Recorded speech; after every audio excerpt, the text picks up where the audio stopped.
मराठा आरक्षणावरून सध्या महाराष्ट्रामधलं वातावरण सध्या तापलेलं आहे. अनेक मतप्रवाह या ठिकाणी व्यक्त होत आहेत. अनेक नेते, सामाजिक कार्यकर्ते आपली मतं नोंदवत आहेत आणि त्यावरून हे वातावरण तापतं आहे. नुकतंच साताऱ्यामध्ये अखिल भारतीय मराठा महासंघाचे अध्यक्ष शशिकांत पवार आणि खासदार उदयनराजे भोसले यांनी पत्रकार परिषद घेऊन त्यांची मतं मराठा आरक्षणासंदर्भामध्ये स्पष्टपणे मांडली होती. आणि त्यांच्या मतानंतर शरद पवार हे मराठा आरक्षणाच्या या लढ्यातील एक विलन म्हणून समोर येत होते. कारण त्याच प्रकारच्या प्रतिक्रिया आपल्याला समाज माध्यमांमध्ये बघायला मिळाल्या. यावरून मराठा आरक्षणामध्ये खरोखर शरद पवार हे विलन आहेत का असा प्रश्न पडू लागला. परंतु वस्तुस्थिती याहून वेगळी आहे असं मत संभाजी ब्रिगेडचे अध्यक्ष आणि मराठा आरक्षणाच्या या चळवळीमध्ये, या पूर्ण लढ्यामध्ये ज्यांनी भाग घेतलेला आहे, काम केलेलं आहे, ते प्रवीण गायकवाड यांनी मत व्यक्त केलं. फॉर द पीपलनं त्यांच्याशी संवाद साधला आणि ही नेमकी वस्तुस्थिती काय आहे हे जाणून घेण्याचा प्रयत्न केला. बघूयात प्रवीण गायकवाड नेमकं काय म्हणाले ते. आदरणीय शरद पवार साहेब असतील, आदरणीय ॲडव्होकेट शशिकांत उर्फ आप्पासाहेब पवार असतील, दोघंही माझे आदरणीय व्यक्ती आहेत. पण वस्तुस्थिती ही इतिहासाला धरून अभ्यासाअंती माझं असं मत आहे की 1980ला ज्यावेळेस मंडल कमिशनचा रिपोर्ट आला त्यावेळेस मोरारजीभाई देसाईंचं जनता पार्टीचं सरकार गेलं होतं आणि इंदिरा गांधींचं सरकार आलं होतं, काँग्रेस आयचं. आणि त्यांनी मंडल कमिशनचा रिपोर्ट हा तसाच ठेवून गरिबी हटवची घोषणा केली. पण 1980ला मंडल कमिशन आल्यामुळं देशात आणि मुख्यतः महाराष्ट्रामध्ये मंडल कमिशनची चर्चा सुरू झाली. नवीन OBC नेते तयार झाले आणि मंडल कमिशन लागू करावा असा दबाव सुरू झाला. त्याच वेळेस आप्पासाहेब उर्फ शशिकांत पवारांनी मंडल कमिशनच्या ऐवजी आर्थिक निकषावरच्या आरक्षणाची मागणी केली. 80 ते 90चं दशक हे मराठा महासंघ विरुद्ध दलित पॅन्थर किंवा दलित विरुद्ध मराठा असा संघर्ष झालेला आपल्याला पाहायला मिळतो. नुसतं मंडल कमिशनला विरोध असंच नाही तर नामांतराला विरोध असेल. रिडल्सचं पुस्तक बाबासाहेब आंबेडकरांचं जाळलं आणि हा संघर्ष 80 ते 90च्या दशकामध्ये प्रचंड पेटला आणि सामाजिक स्वास्थ्य बिघडलं. 1990ला ज्यावेळेस महाराष्ट्रामध्ये अल्पमतातलं शरद पवारांचं सरकार आलं, ते मुख्यमंत्री झाले, त्यावेळेस आप्पासाहेब पवार हे त्यांना भेटायला गेले आणि त्यांना आर्थिक निकषावर आरक्षण लागू करावं अशी मागणी केली. आणि त्याची पूर्व पार्श्वभूमी अशी होती की VP सिंगांनी मंडल कमिशन लागू केलं होतं. तर मंडल कमिशन म्हणजे काय की इतर मागासवर्गीयांच्या जाती निश्चित करणं, त्याच्यामध्ये आपण त्याला सोशल एज्युकेशनल बॅकवर्ड क्लास म्हणतो.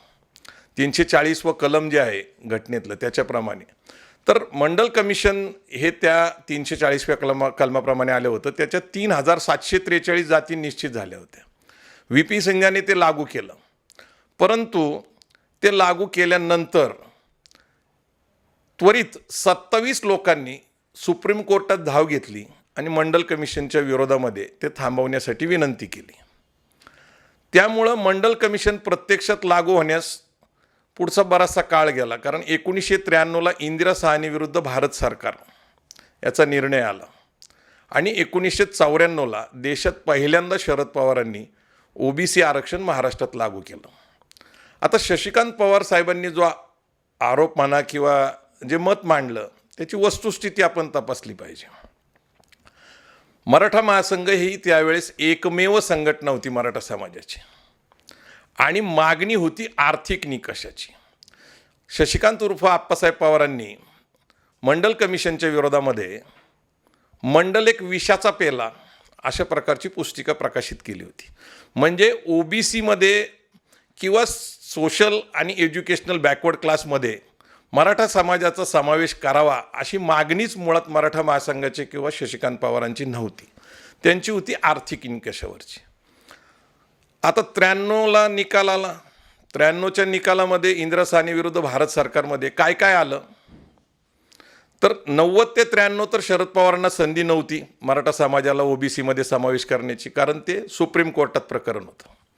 मंडल काय लागू झालं नव्हतं.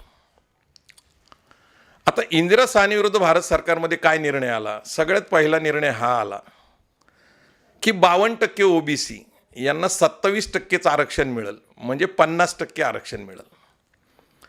म्हणजे 50%च्या आत गेल्यामुळे 27% झालं, म्हणजे मुळातच ओबीसींना 25% आरक्षण कमी मिळते. दुसरा मुद्दा त्याच्यामध्ये आहे, क्रिमिलेअर लागू झाला. म्हणजे 27%च मिळून परत त्यात क्रिमिलेअर आल्यामुळं अजून ओबीसीच्या जातीतले आर्थिक संपन्न लोकांना त्याच्यापासून वंचित ठेवण्यात आलं. तिसरा मुद्दा जो आला तो महत्त्वाचा आहे, तो म्हणजे राष्ट्रीय ओबीसी आयोग. आता राज्य ओबीसी आयोग सुद्धा निर्माण करण्यात आले आणि त्या राज्य ओबीसी आयोगाला अधिकार देण्यात आले की सोशल आणि एज्युकेशनल बॅकवर्ड क्लास म्हणजे ओबीसी याच्यामध्ये जाती नव्याने समाविष्ट करणं किंवा वगळणं हे संपूर्ण अधिकार राज्यस्तरीय मागासवर्गीय आयोगाकडे आले. त्याचं पहिलं आपल्याकडे आयोग निर्माण झालं ते खत्री आयोग. आता मूळ मुद्दा जो शशिकांत पवारांचा आहे तो आर्थिक निकषाच्या आरक्षणाच्या मागणीचा. पवारसाहेब महाराष्ट्रात मुख्यमंत्री होते, नंतर ते केंद्रात नरसिंहराव सरकारमध्ये संरक्षण मंत्री झाले आणि जे प्रमुख लोक तिथं होते त्यांनी मंडल कमिशनच्या पार्श्वभूमीवर आर्थिक निकषाचं 10% आरक्षण लागू करणारा एक कायदा केला. परंतु नरसिंहराव सरकार अल्पमतात असल्यामुळं, त्यांना 2/3 बहुमत नसल्यामुळं आणि मंडल कमिशनच्या पार्श्वभूमीवर आर्थिक निकषाचं 10% आरक्षण द्यायला लागलो तर ओबीसी SC STचे खासदार सपोर्ट करणार नाही म्हणून एक कायदा त्यांनी केला 10% आरक्षणाचा. पण इंदिरा साहनी विरुद्ध भारत सरकारमध्ये चौथा जो मुद्दा आला तो 10% आर्थिक निकषाचं आरक्षण रद्द करण्यात आलं, कारण घटनेत तरतूद नव्हती.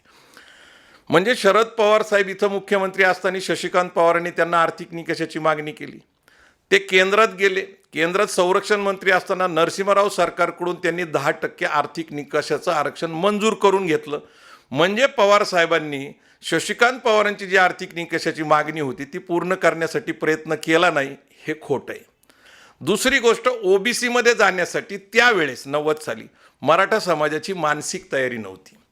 BC म्हणजे बॅकवर्ड क्लास, ओबीसी म्हणजे अदर बॅकवर्ड क्लास, आपल्याला मागासवर्गीय म्हणून घेणं मराठा समाजाची 90 साली मानसिक तयारी नव्हती.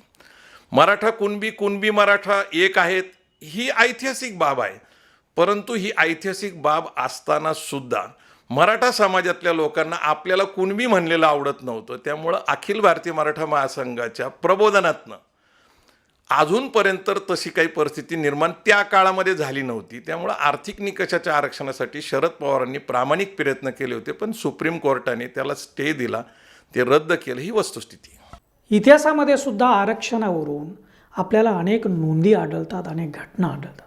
त्यामधली प्रकर्षानं जी नोंद आढळते ती छत्रपती शाहू महाराज यांच्या काळातली.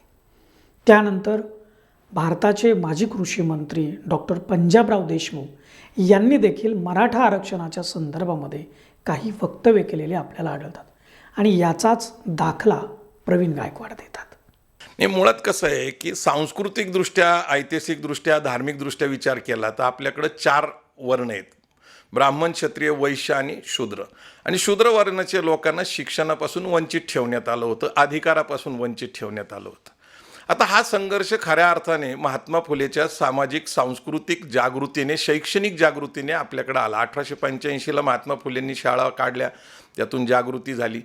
हा संपूर्ण इतिहास आपण पहिल्यांदा पाहायला पाहिजे की आपलं शोषण होतं हे खऱ्या अर्थाने महात्मा फुलेंनी आपल्या लोकांच्या लक्षात आणून दिलं.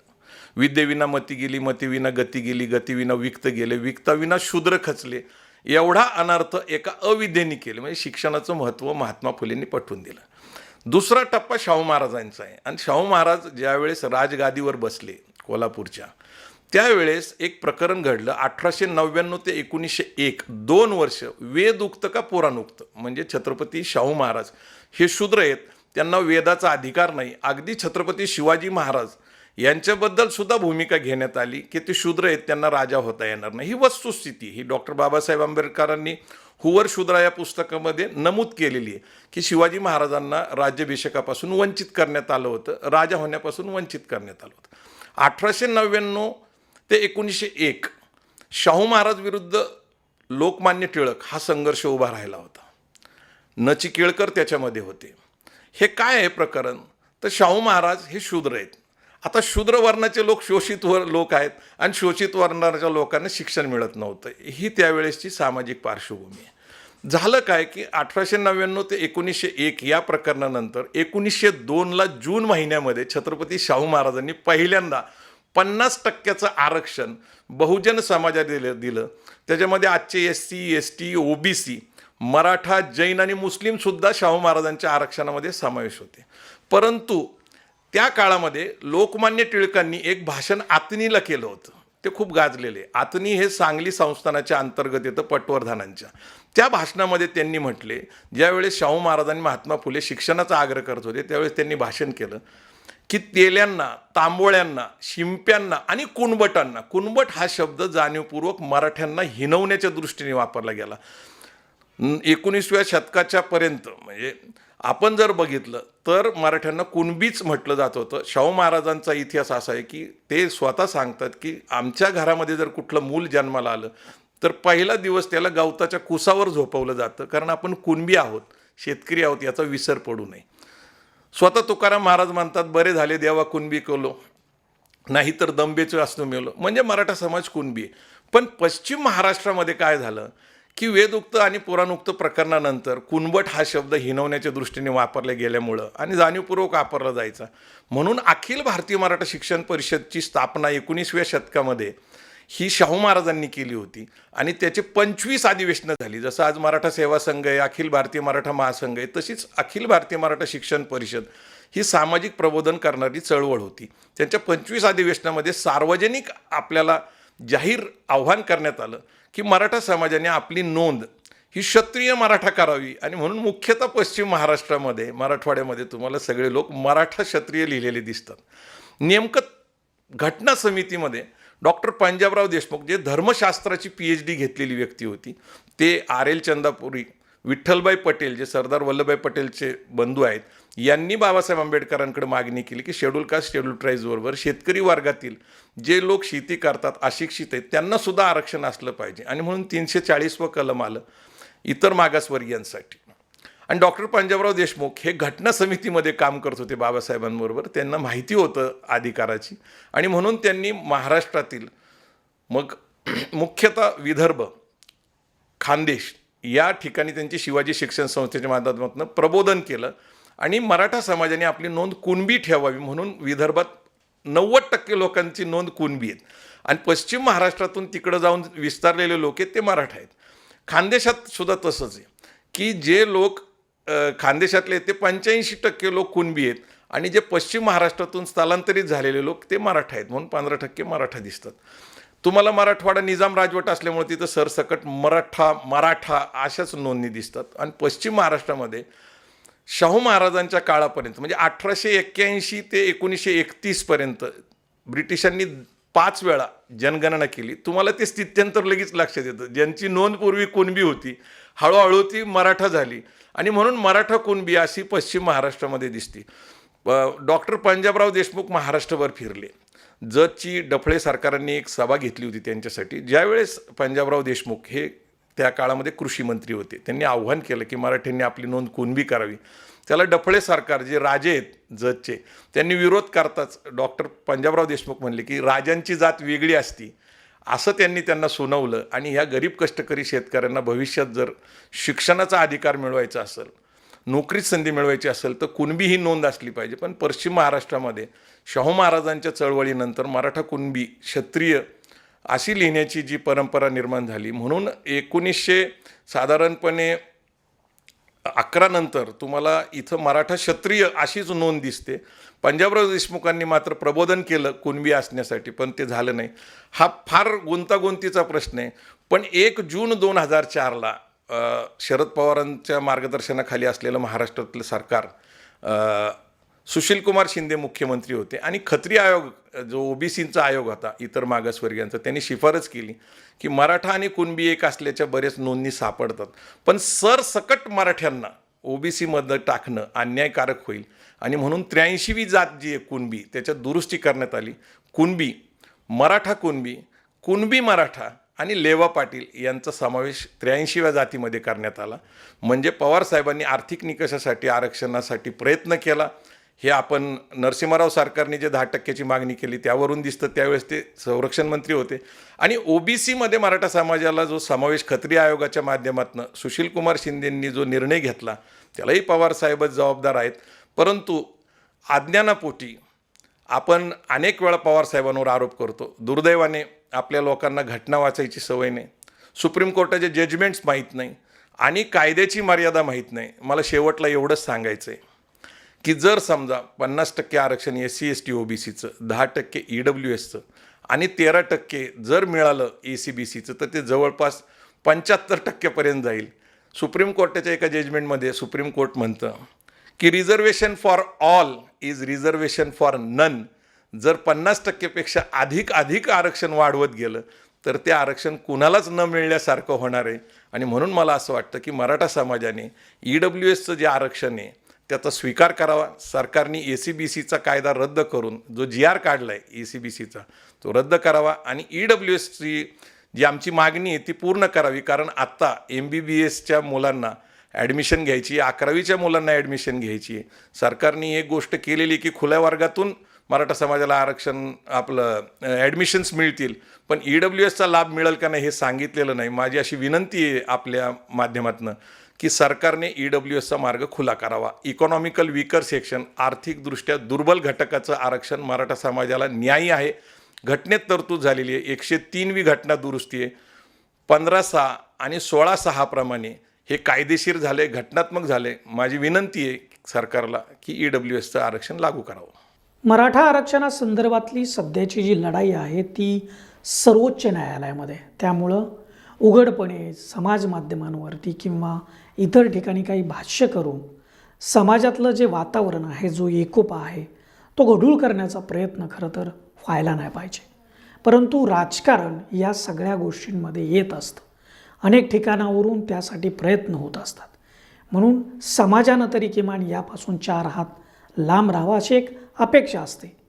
त्यामुळं या पुढच्या काळात तरी किमान या संदर्भातली जी वक्तव्य आहेत त्यातली वस्तुनिष्ठता, त्यातली वस्तुस्थिती ही सगळी पाहूनच लोक आपली मतं तयार करतील अशी एक सामान्य अपेक्षा आपण व्यक्त करूयात.